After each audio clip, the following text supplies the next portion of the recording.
अस्सलाम वालेकुम एवरीवन, मैं हूं आपकी इंस्ट्रक्टर नूर और आज का हमारा जो टॉपिक है वो है गॉसियन एलिमिनेशन मेथड।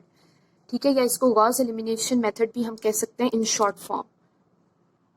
ये मेथड बेसिकली हम कब यूज़ करते हैं? इसको हम तब यूज़ करते हैं अगर हमने एक मैट्रिक्स को कन्वर्ट करना हो रो एचेलॉन फॉर्म के अंदर, तो हम गॉस एलिमिनेशन मेथड यूज़ करते हैं। इसके कुछ स्टेप्स हैं, अगर हम इन स्टेप्स को फॉलो करेंगे तो हमारे पास रिजल्टिंग मैट्रिक्स जो है वो रो एचेलॉन फॉर्म के अंदर आ जाएगा। तो इसके स्टेप्स देख लेते हैं। Right the augmented form of the matrix. ये मैं आपको बता देती हूँ कि क्या होता है, एक दफ़ा ये स्टेप्स हम कर लें। Transform that into row echelon form by elementary row operations.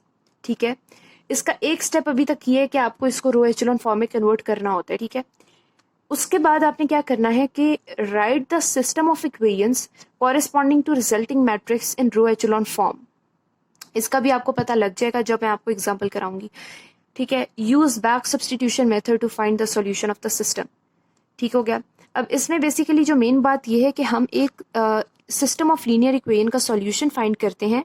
ठीक है, उनका हम एक मैट्रिक्स बनाते हैं जिसको हम कन्वर्ट करते हैं रो एचेलॉन फॉर्म के अंदर, फिर हम बैक सब्सटीट्यूशन करते हैं और हमारे पास सॉल्यूशन आ जाता है। ठीक है, इस मेथड के अंदर बेसिकली हमारा रूट जो है वो थ्रू रो एचेलॉन फॉर्म है। ठीक है, अब हम इसकी एग्जांपल करते हैं ताकि आपकी अंडरस्टैंडिंग और क्लियर हो जाए। ओके, तो ये हमारे पास एक सिंपल सी एग्जांपल है गॉस एलिमिनेशन मेथड की, कि हम एक मैट्रिक्स का सॉल्यूशन या सिस्टम ऑफ लीनियर इक्वेशंस का सॉल्यूशन कैसे फाइंड करते हैं गॉस एलिमिनेशन मेथड की मदद से। तो मैं आपको रिकमेंड करूँगी कि ये क्वेश्चन लिखा हुआ है, आप लोग पहले इसको देख लें, अपनी कॉपी पे नोट करें और ख़ुद से सॉल्व करने की कोशिश करें।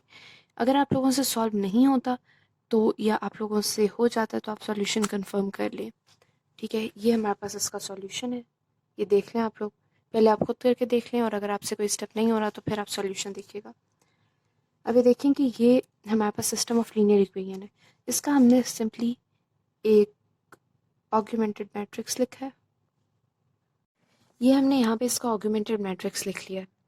ठीक है, इसमें सिंपली हमने क्या किया है कि हमने इन सारी एंट्रीज़ को, इसके कॉफिशेंट्स को 1 2 3 यहाँ आ गया, 2 -3 1 यहाँ आ गया, 3 2 -1 यहाँ आ गया, 6 14 -2 यहाँ आ गया। अब हमने ऐसे रो ऑपरेशंस करने, एलिमेंट्री रो ऑपरेशंस, जिनसे हम इसको पहले तो रो एचेलॉन फॉर्म में कन्वर्ट कर सकें। और रो एचेलॉन फॉर्म में क्या होती है वो बेसिकली कि मैट्रिक्स की हर रो का ये लीडिंग वन है। अगर ये लीडिंग वन है हमारे पास तो इसके नीचे वाली सारी एंट्री ज़ीरो होनी चाहिए, और अगली रो का लीडिंग वन पिछली रो से अगली स्पेसेस पे होना चाहिए। यहाँ पे भी हो सकता है, यहाँ पे भी हो सकता है, यहाँ पे भी हो सकता है। ठीक है, ये बेसिकली प्रेफरेबली यहीं होना चाहिए, और उससे अगली रो का लीडिंग वन यहाँ पे होना चाहिए और यहाँ पे ज़ीरो होना चाहिए नीचे वाली प्लेसेस पे। तो हम अब इसको किसी ना किसी तरह कन्वर्ट करेंगे ऐसी फॉर्म में कि हमें रो एचेलॉन फॉर्म मिल जाए। तो यहाँ पे मैंने R2 में से 2R1 माइनस किया, मतलब मैंने 2 को पहले पूरी R1 से मल्टीप्लाई किया है। ठीक है, और आंसर को जो है मैंने R2 में से माइनस कर दिया। अब उससे ये हुआ कि R1 तो मैंने एज इट इज़ लिख दी, इसको मैंने लिखा R2 के इक्वल। ठीक है, अब जो है यहाँ पे आपने देखा कि 2 1 ज़ार 2, 2 - 2 0 यहाँ पे आ गया, 2 2 ज़ार 4। ठीक है, एंड 2 2 ज़ार 4, -3 - 4 इज इक्वल्स टू -7, 2 3 ज़ार 6, then 2 - 6 is equals to -4, then 2 6 tsar 12 and 14 - 12 is equals to 2। ये हमारे पास आ गया। इसी तरह सेम मैंने ये रो ऑपरेशन किया जिसमें मैंने R3 - 3R1 किया, क्योंकि मैं यहाँ पे चाहती थी कि ज़ीरो आ जाए, वो वहाँ पे भी ज़ीरो आ गया। अब मेरा सेकंड स्टेप क्या है, वो सिंपली मुझे ये नज़र आ रहा है साफ साफ कि भाई अगर मैं इसको -5 से डिवाइड करूँ, -1/5 से, तो यहाँ पे हमारे पास 1 आ सकता है, लीडिंग 1।